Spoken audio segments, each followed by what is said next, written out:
The year is 1986. We are here to pitch a follow-up movie in the greater Star Wars universe. So hold on to your hats, everybody, and cue that intro.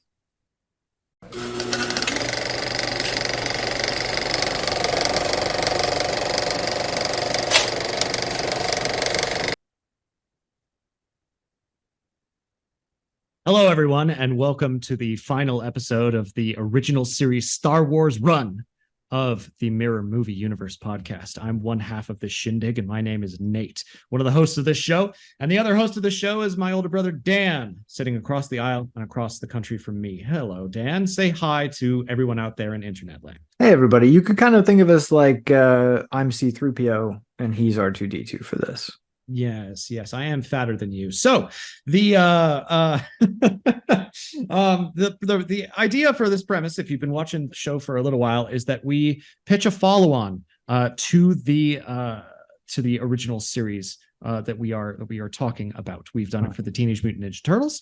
We did it after a very lengthy series on the original series of Star Trek films. And now we're going to do it for Star Wars. I've got my notes right here. Dan, you've got your notes somewhere. Or you could just wing it, I guess. Right here. Now they're on my computer. Do you want to go first or should I? Well, here's the thing. Every time we do a fix, I am terrified that you have come up with the exact same thing as me. Because it's the only thing I can ever think of, and I'm like, I think that you came up with it. Here's the problem, though. I am 99% sure we've come up with the exact same movie based on those books behind you. The Star Wars Rogue Squadron books. These books? Yes, those including ones. The title, the first book in the series, Star Wars X-Wing Rogue Squadron. That's the one. Starring Wedge Antilles and Corran Horn and all of those guys. It's very cool. It's very read the books, they're fantastic. So I don't know how to do this because I have my pitch is Wedge and Star Wars Rogue Squadron. Yes. Is your pitch also Wedge and Star Wars Rogue Squadron? Yeah, but it's not this book. Is yours this book? No, okay, it's not. All right, well, in full fairness, I was terrified of this as well, and I decided to do a backup. I also have a backup. This might just be a longer episode. I'm fine with that. Let's do it. Let's go through our main pitches, and then we'll talk about the alternates. So Dan, tell me. Okay, you're gonna make a movie about our childhood in written form. Yeah. The Rogue Squadron group. Maybe you should tell them who the hell Rogue Squadron are, and then tell us what your movie will be. So, Rogue Squadron is the group that you keep seeing getting absolutely wiped out in all the movies, in the Death Star Trench Run, in the first one, and then on the Battle of Hoth in the second one, and then in the next Death Star fight. But the poor bastards have like a 300% casualty rate. They just can't catch a break. So this is led by Wedge Antilles, who was part of the first one, the only guy who killed 2 Death Stars. How cool is that? So my pitch is basically what I will call the Magnificent Seven in space. Okay. So we open on a Star Destroyer. There's a bunch of Imperials walking around. This is after the Battle of Endor. The Empire is on the run. And you see Wedge in an Imperial uniform sneaking around the ship along with a couple of other characters who we'll meet and cast and stuff, except I was afraid that you'd come up with the same thing, so I didn't. They turn off the shields for the Imperial Star Destroyer, and they steal the broadcast codes so that they can fake orders to other Star Destroyers and confuse the enemy. The other members of Rogue Squadron hyperspace in, and the Star Destroyer's like, shields up, shields aren't working. So they're like, oh crap. The other members of Rogue Squadron, a lot of aliens and stuff, very cool. So they're shooting the heck out of this Star Destroyer. They're like, launch TIE fighters. This is how Wedge and the others escape. They get into the TIE fighters. They go out. Cool, yeah. They're blowing up the TIE fighters. So the Imperial Star Destroyer, heavily damaged, limps off. They go down to the planet below, and the planet's like, what did you do? Why did you do that? We did not ask you to do that. There are pirates in this system, and they are going to come Oh, by cool. and destroy us. Yeah. And so Wedge is like, oh crap. Like, so now he's trying to train the locals how to fight, how to fly these ships. They have some older models. They're Yeah. trying to get them to do this. And I've always wondered, like, okay, everybody says like, oh, the Empire is so evil and stuff, but like they did keep order. They did Eh, serve kind of a purpose, right? yeah. Okay. Yeah. So Wedge is training them. The pirates come back. They fight the pirates in space. They beat them at a Yeah. cost. They lose some more pilots and stuff. Then third act, the Imperials come in and they're like, you turned on us. We are going to bombard the planet. We're just gonna rain hellfire down. Sure. Wedge uses the broadcast codes that he stole from the first part to do an open broadcast to the Imperial Star Destroyer so that everyone can hear him, and he offers to turn himself in if they do not bombard the planet. This is General Like, Wedge Antilles. This is big shot. Everyone knows who he is, Wedge Antilles. everybody, Point, right? he's like, I am the slayer of 2 Death Stars. I will turn myself in, leave the planet alone.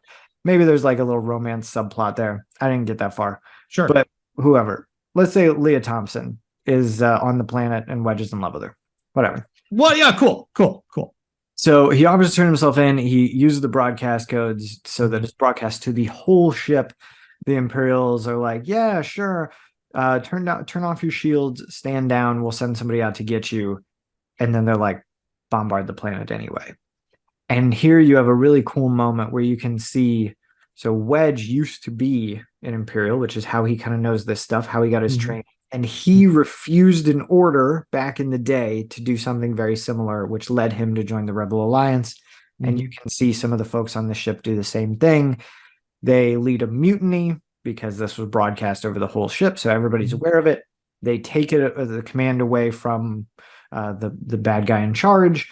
And they're like, we don't really want to join the rebellion, but maybe the Empire isn't for us either. And Wedge is like, then just protect this system.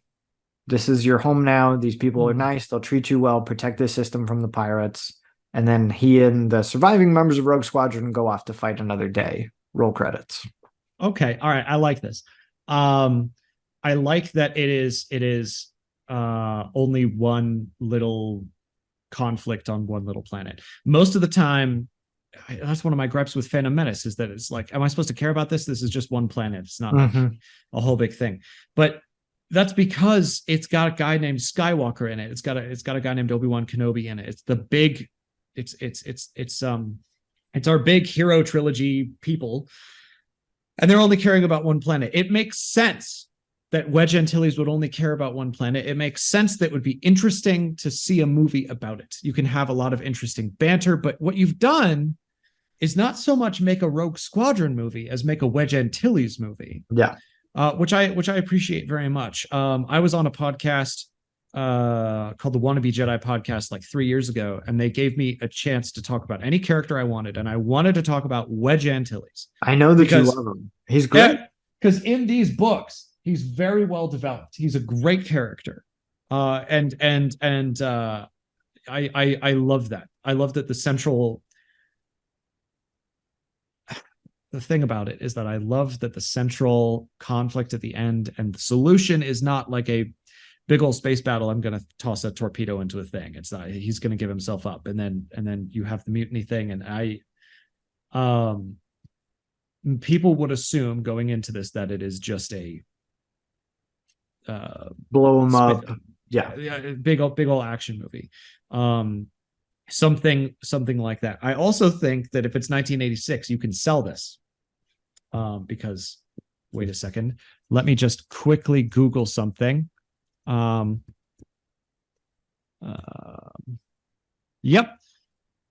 If it's 1986, you can sell this because Top Gun just came out. and movies about it's Top Gun in space. It's Top Gun. You could sell it that way. And I think it would be a lot of fun. And if you used it to kick off other Star Wars, projects about, minor characters, I think that would be awesome. Because you got this whole time between 83 and 99 where there was no Star Wars happening on the big screen or the small one. Yeah. I think no notes. Golf clap.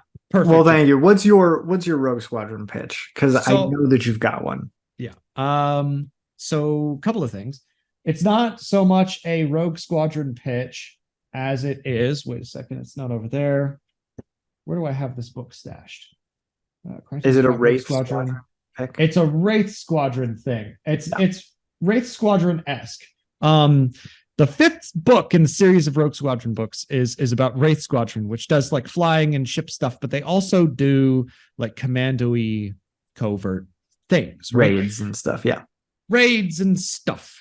The other, so I have it loosely based on this primarily. Secondarily, I would not have it be a full theatrical release film. Oh, interesting. I would have it be something that airs on like ABC Family on a Sunday night after football. Be like, stay tuned for Rogue Squadron the movie or whatever. It's about Star Wars. And I would use it as a pilot to kick off a TV series if I could. Oh. Because I like Star Wars films. But I think that if you're going to do something between 83 and 99, you got to do a TV series.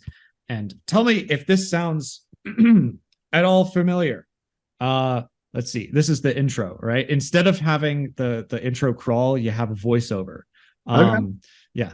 2 years after the Battle of Yavin, a crack commando unit was chased across the galaxy for crimes they didn't commit. These men promptly escaped from a maximum security stockade into the Outer Rim. Today, still wanted by the Empire, they survive as soldiers of fortune. If you have a problem and no one else can help, and if you can find them, maybe you can hire Rogue Squadron. So I would do an A-team thing. The main character, you still have Wedge Antilles doing his Wedge Antilles things. You can bring in some of the cool characters from the book. So you got Corran Horn. He's an X-wing pilot. He's got a white lightsaber. You can bring in Tycho Selchu, who was an ex-Imperial pilot. Yeah. I don't know who I'd cast as anyone either, because I didn't get that far. But you do the first movie, which is probably you probably set it in between episode 5 and episode 6. The first movie is probably them finding their new secret base, and it would be very, very 1980s secret base kind of stuff. They break Tycho Selchu out of prison to help find the secret base, and they do a subplot where Tycho Selchu is like, "Oh, is he secretly still an Imperial? Was he secretly brainwashed?" Because that's basically the plot of the book. Yep, that book. But yeah, you give them their new secret cool base, which is either a big old spaceship. Like the I think it's called the Errant Venture. It's a big Star Destroyer that's painted red. That a smuggler's got. You bring in all of the cool side characters like Booster Tarek, who's the smuggler that runs that ship, and you have some fun. For episodes, you do kind of what the Mandalorian's doing, where it's like a new thing every week. Yeah, you could go to a new planet. You could go to a new thing. It could be in space. It could be on an asteroid, whatever. But instead of like, we're going to save the galaxy, you do something like the A-Team, where you got a down on his luck, like, oh, I'm a Holonet reporter and the Empire's like trying to silence my newspaper on Corellia. And they take down some, local moth that's, like embezzling funds from, I don't know. Like there's so many different things that you could do. For the first movie, you do finding the new base and setting everything up, but you run it on ABC Family on a Sunday night, and you got a pilot for a TV show. Maybe it's not picked up, but that's the pilot I'd run.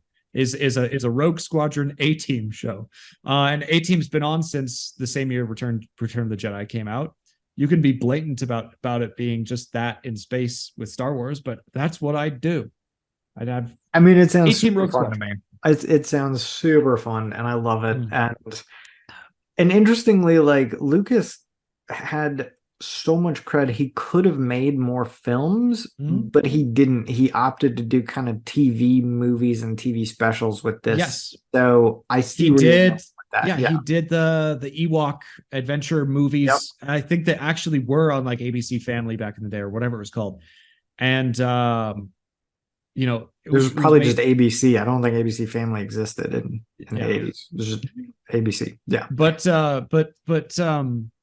it's that kind of movie, but just for a slightly older age demographic. Because I think the problem with the Ewok stuff is they tried to aim too low in age, because all of the little kids who loved Star Wars were probably now pre-teenagers, teenagers, and like 14-year-old Nate would eat this kind of stuff up. And so just target an age demographic like 5 years older and make the A-team in space. You got me. Yeah. That's yeah.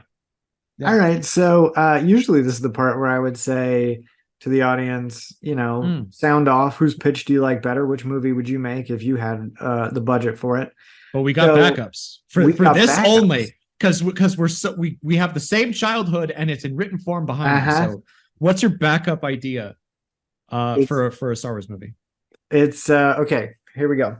Yeah. So it's in the vein of some of the TV specials that have been released. So my backup is not a theatrical thing. You've seen the Star Wars Holiday Special. You've seen the Star Wars Ewoks movie. I've got the Star Wars Holiday Special on Blu-ray because you gave it to me as a joke for Christmas once. Hold on. No. I did. I was so proud of that. I found somebody who had a copy. I had a friend make a fake cover for it. Which is it right in front of you right here. We will never discuss this beyond this episode. I will never do an episode on Star Wars Holiday Special as long as I live on Well, here we go, because I'm pulling from it for some of this. So buckle up. All right, so it's ABC. It's like a Sunday night movie. It's 7:00, whatever. Peter Graves comes on at the beginning, and he's sitting in like a little chair in a studio with like a light, and he says something like, "Hi, thank you for joining us for this special presentation of Star Wars. The following alien languages and music have been translated into English for your viewing pleasure. So sit back, relax, and enjoy the Star Wars musical spectacular." And here it is. Pick your musical artists, Dan. Go right ahead. So here we go.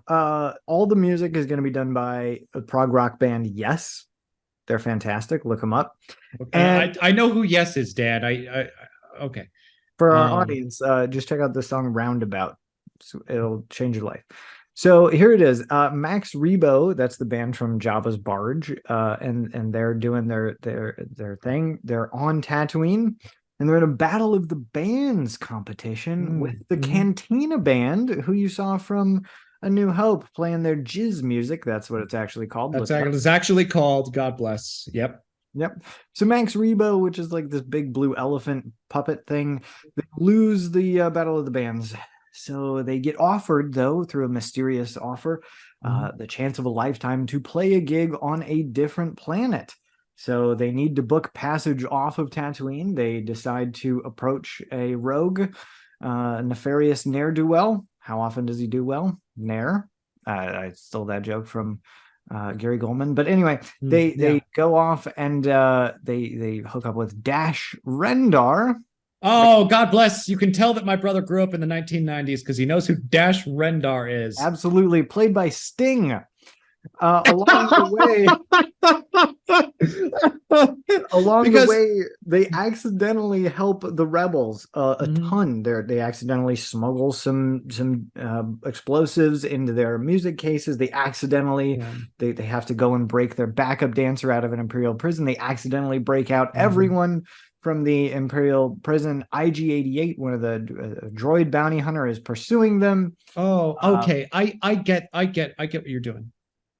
You're doing Blues Brothers in space. I'm doing Blues Brothers in space. Thank you. Yeah. I'm so glad that came through. They end up meeting with Chewie's son Lumpy from the Star Wars thing. And all he wants to do now in his life is just play bass, or the Star Wars equivalent of what that instrument is. And they don't get to ever make it to this gig on this planet, but they do get to play Life Day on Kashyyyk. Yeah, I have song samples because it is a musical. So okay. Just a little to whet your palate. Yeah. So here we go. I am IG-88. I love to disintegrate. I was programmed full of hate. When Oh the my. You got to get, music I know that rises above, I feel the urge to love. as an aside, you gotta, I know that he's not famous at this point because Die Hard hasn't come out, but you gotta get Alan Rickman to be IG-88. I love it. Yeah. Anyway, So then continue. Dash Rendar's song, Stung by Mhm. Sting, he's like, there's a girl who loves him, and he's like, I love my ship, I love my life, I love credits, but I don't love you. I've got a dash now. I've got a dash Oh my now. I've got a God. dash now. I'm Oh Dash my Rendar. holy Lord. Just wait. Then you've got the Evil Empire song. So this is in the prison, and all these people are singing about how they came to work for the Evil Empire. I was just an engineer trying to make it all seem clear, but life on Yavin was a bore. That's how I started to work for the Evil Empire. And then you got Lumpy's song where he's like, I just want to be free to be me. I don't join the rebels and die fighting down in the dumps. I don't want to join the empire and die rotten as a lump. I just want to be free. This is your backup? Yeah. This wasn't your main one. No. You did this as a backup. Yeah. I'm Okay. unemployed. My daughter started preschool. I have nothing to do all day. Life Day. This is the way to celebrate the day. Life Day. Just a smattering of songs Okay. there for you. Okay. And yeah.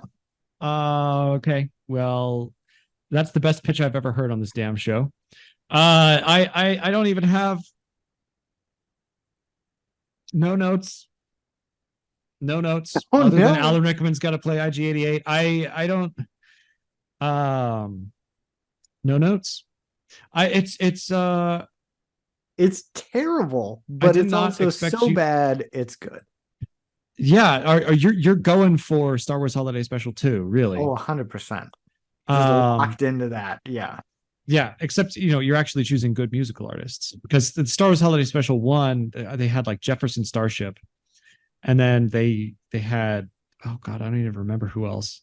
Carrie Um Fisher sings a song in it. She could come back and sing a song for Life Day. if I'd be she fine with that. wants. I Yeah. mean, if she wants. You you are creating a cultural phenomenon Uh-huh.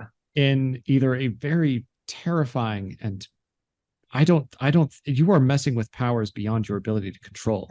I hope you know that.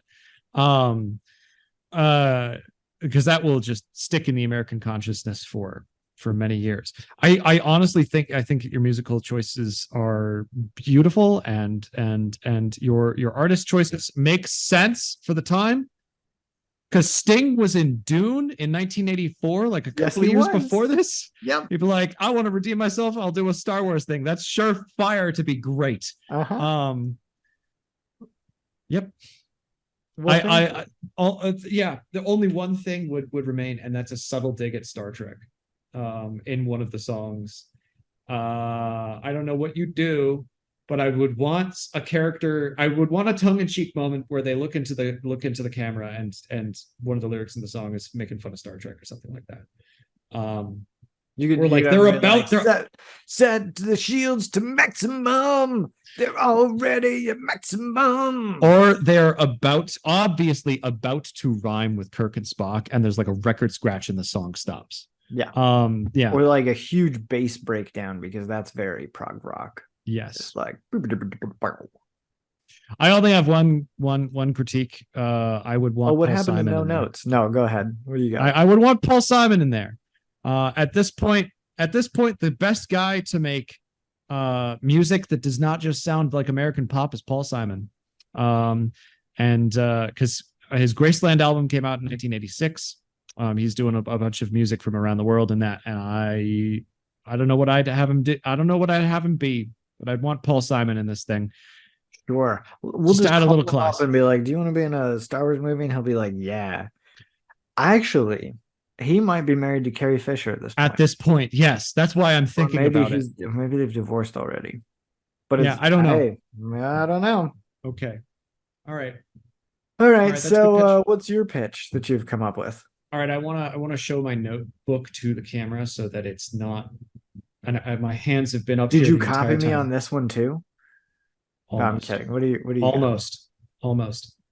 I also did a musical slash comedy follow on to Star Wars that I have marked as UHF, but Star Wars. Oh my Because gosh. in 1985, Weird Al released a song called Yoda, Yep. and signaled to the world that he was a fan of parodying not just music but Star Wars as well. And he later went on to do The Saga Begins about Phantom Menace. And in 1989, he made one of, I think, is one of the funniest movies of all time. If not in my top 3, it's in my top 5. It's called UHF, and it's a ridiculous plot with crazy cameos and great humor. And if you haven't seen UHF, go watch UHF. It's very cool. The only reason that people don't know that it exists is it was released in the same weekend as Indiana Jones and the Last Crusade, and no one saw the Weird Al movie. Everyone saw Indiana Jones. So I do UHF but Star Wars, and it would be kind of like have you ever seen Lion King 1.5? Yep. It's the Lion King, but throughout the main events of the movie, there's these two bumbling idiots that it's Timon and Pumbaa that were like in the background of every event and did all this stuff. So I'd make UHF but Star Wars. I don't know what the hell I'd call this, but it would be a movie about this complete loser, like at the start of UHF. It would be Weird Al being like a complete loser in the Star Wars galaxy. Is it casting? You're casting Weird Al. I'm casting Weird Al as the main character. Yes, I love it already. Maybe he's involved in some way with like minor events or whatever, but he's trying to make it in a band. He's not like the Max Rebo thing. He's trying to make it in a band, and eventually he wants to play Jabba's palace. I'm not making this up. He's trying to play Jabba's palace. It says right there on my notebook. We'll do like little insert shots where he's in the background of some other, Star Wars events, and he actually like makes things happen, like in Lion King 1.5. Or alternatively, and I'll go back to Star Trek, there's an episode of Deep Space Nine where they go back and cause things in an original series episode. It's like that. Yeah. But let's see. Okay, so he's on Tatooine. He's gotta buy a guitar or something, or a space accordion.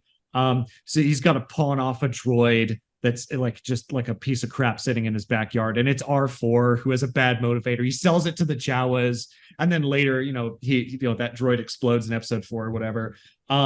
He eventually gets to play his band gets to play the final ceremony at the end of episode 4, and he accidentally loses Chewbacca's medal. And they're like, oh, hold on to these, and he's like, sure, and one falls off to the top, and they don't have Chewbacca's medal, and that's why they don't have it. He stumbles into Obi-Wan's house on Tatooine. He finds like a slide movie projector, or a movie projector with for Luke on the side of it, and just puts it in his stuff, doesn't care. Goes skiing on Hoth later, and then is loading up his speeder or whatever, drops this thing, and it starts playing like a movie projector movie against like the snowy background, and it's like, Luke, you will go to the Dagobah system. It's not a ghost, it's just like a thing that Obi-Wan had. He valet parks Slave One on Bespin. He's like, oh, absolutely, sure, and parks it down because he makes it to Cloud City. Like there's that discussion of the Death Star, and Mon Mothma's talking, and he's in the background of that, and some rebels like, oh, this might be a trap, and he's like, oh, it'll be fine. Before the end of episode 6, and then the last bit, instead of playing Jabba's palace, because like 2/3 of the way through the movie, Jabba's palace, the sail barge blows up and he dies, and he's down on his luck and all this kind of stuff. Instead of playing Jabba's palace, he eventually gets to play the Rebel celebration at the end, and I have eats stormtrooper with a exclamation point, because he's like, he gets, he accepts like a turkey leg looking thing from an Ewok or whatever, and he's like, oh sure, whatever. And then some rebel is talking off on the side. They're like, they eat the stormtroopers, right? And he like looks into the camera like eating the thing. So like, if you've seen UHF, you know the brand of humor that I am, the absolute ridiculous 100%. stuff. But I would do a thing where it goes back like through the entire trilogy, and it's about this down on his luck guy who happens to be there screwing stuff up the entire time, and it would be Weird Al Yankovic. Take your pick of comedic actors and cameos to put in there, but I want to make a Weird Al Star Wars movie in 1986. That's what I would do. I just want to make that today. Like, yeah, just do it. Like, yeah. Al Yankovic could do it today. It would be amazing. And yeah, oh my gosh, I would love that movie so much. Know that Lucasfilm would collaborate with the guy, because before Phantom Menace came out, they gave like he knew what had to happen in that movie to write The Saga Begins, which is his but American they didn't Pie ripoff. Yeah, they didn't tell him. Did you know that I thought they did tell, because he perfectly he describes what wrote happens. That based on like internet leaks, and then he went to them and he was like, "Hey, can you just validate that this is like good?" And they were like, "No." They refused, and so he paid like a ton of money to go to like a charity benefit screening to see it before anybody else, just to make sure that it was like good. That's brilliant. I thought that they had given, because it's so good. Oh, I thought they had given you details. But yeah, I do this because Star Wars is so easily parodyable. I mean, if you've ever seen Robot Chicken, I can do the entire Emperor's Phones call sketch from memory. It's like, go for Papa Palpatine. You have a clicked call from Darth Vader. Vader, how's my favorite Sith? I won't go on for 5 more minutes. But it's so easily parodyable. I do UHF, but Star Wars. And I don't know what I'd call it. But I would just call it or something. Weird Al's Star Wars movie. Yeah. Like, I would watch that tomorrow. That sounds amazing. Yeah, it's been playing in my head for a while. The gags that I've come up with, like, this is what I came up with on a plane yesterday as a backup. I was on an airplane. I was like, I don't know what I'm going to think of. And between my crappy salted peanuts and my soda, I came up with those gags in like 15 minutes. That's fantastic. I like, it's not because I'm good at comedy. It's because it lends itself so well. Yeah. Like, yeah, I like this a lot. Like, honestly, you could take, okay, this is weird. You could take our first two pitches, the Wraith Squadron thing, and a Wraith Squadron, Rogue Squadron thing, and just combine those in some form and fashion to make a really good pitch for a film. That maybe kicks off a series, maybe doesn't. And you could take our second two and have Weird Al lead the Max Rebo thing and meet Yes and Sting and go through all of this stuff and have all of these weird songs that are written, because I never had any music ideas in this. And do that. Yeah. You can tell we're brothers, can't you? Yeah. Yeah. It was eerily similar. So now that we've done that, internet, we have poured ourselves out there. Yeah. Please judge my terrible singing and tell us what you think of the movies that we have pitched. Yeah. Do you care at all about Wedge Antilles? Do you care at all about Rogue Squadron? Do you want to see a Star Wars musical spectacular? Do you love Weird Al as much as we do and think that he should make this movie tomorrow? Because I do. Yeah. But sound off. Let us know what you think. I've never been more curious to read your comments. Yes, please do. And if you'd combine them, let me know, because I would. This is probably, like, I haven't had that many good ideas in my life. This is up there, I think. And so was Dan. No notes. If you agree with me, just write no notes in the comments. Then we'll get a bunch of those. Yeah, fantastic. I had a lot of fun doing this. This was a good one. Yeah, this was the most fun we've done in a long time. So as always, thank you for watching. I don't know what we're gonna do next. I don't think we can ever top this. I think we've officially jumped the shark. No, I don't think we've jumped the shark. I'll just put Weird Al into every pitch for every series we do after this. From now Somewhere. on. I'll just put Yeah. him in there. And you'll be waiting for it. You'll be waiting for where I'm gonna put Weird Al into my pitch. But yeah. Okay. I can't wait. Well, thank you everyone, and yeah, please keep watching, and we love doing this. We hope that you love listening. Yeah. Have a good one, everybody. All right. Bye-bye.